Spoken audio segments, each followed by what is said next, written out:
नमस्कार, मी तन्वी सुहास थोटम. बारसू सोलगाव रिफायनरी विरोधी संघटनेने 9 जुलै 2024 रोजी आझाद मैदानात एक दिवसीय धरणे आंदोलन आयोजित केले आहे. तर या आंदोलनामध्ये बारसू सोलगाव पंचक्रोशीतील प्रत्येक ग्रामस्थाने सहभागी व्हायचे आहे. कारण गेले 3 वर्ष जो लढा आपण देत आहोत, जी लढाई आपण सरकारविरुद्ध लढत आहोत, ती जिंकण्यासाठी प्रत्येक निसर्गप्रेमीने आझाद मैदानात उपस्थिती दाखवायची आहे. कोकणामधील झालेल्या माती परीक्षणामध्ये आपल्या माता भगिनींनी जो संघर्ष केला, त्या संघर्षाला समर्पित एक कविता आपणासमोर सादर करीत आहोत. त्या कवितेचे नाव आहे झाडाखालचे फुलपाखरू. अतिशय सुंदर अशी कविता शरद यशवंत नवाळे यांनी लिहिली आहे. आयुष्य गेले रणरणत्या उन्हात, आयुष्य गेले रणरणत्या उन्हात, तरीही जीवन होते सुंदर, प्रेम गारवा होता मनात.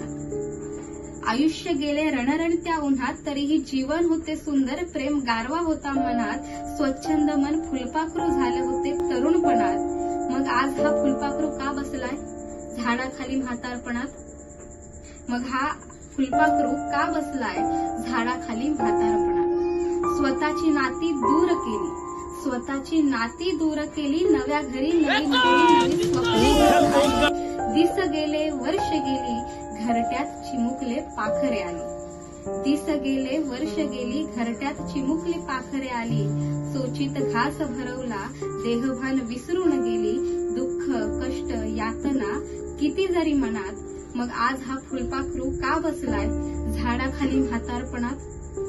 संसाराचा गोडवा फुलावानी जपला, संसाराचा गोडवा फुलावानी जपला. दुःखातही आनंद चातकावाने टिपला. पाखरांच्या वाट्याला आनंद पेरण्यासाठी बापाने स्वतःला नांगराला जुंपला. तेव्हा कुठे आनंद हिच्या घरात? मग आज हा फुलपाखरू का बसलाय झाडाखाली म्हातारपणात? आता पाखरं मोठी झाली होती, आता पाखरं मोठी झाली होती, निळ्या आकाशात झेपावत होती, मुंबईला गेली होती. फुलपाखरू मात्र एकटा होता घरात, फुलपाखरू मात्र एकटा होता घरात. रिफायनरीचा घाट घालून सरकार होतं दारात. म्हणून हा फुलपाखरू बसलाय रणरणत्या उन्हात, झाडाखाली म्हातारपणात. अतिशय सुंदर कविता.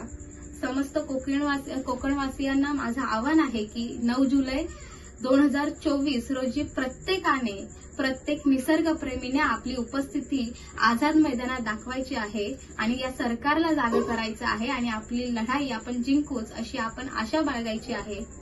धन्यवाद.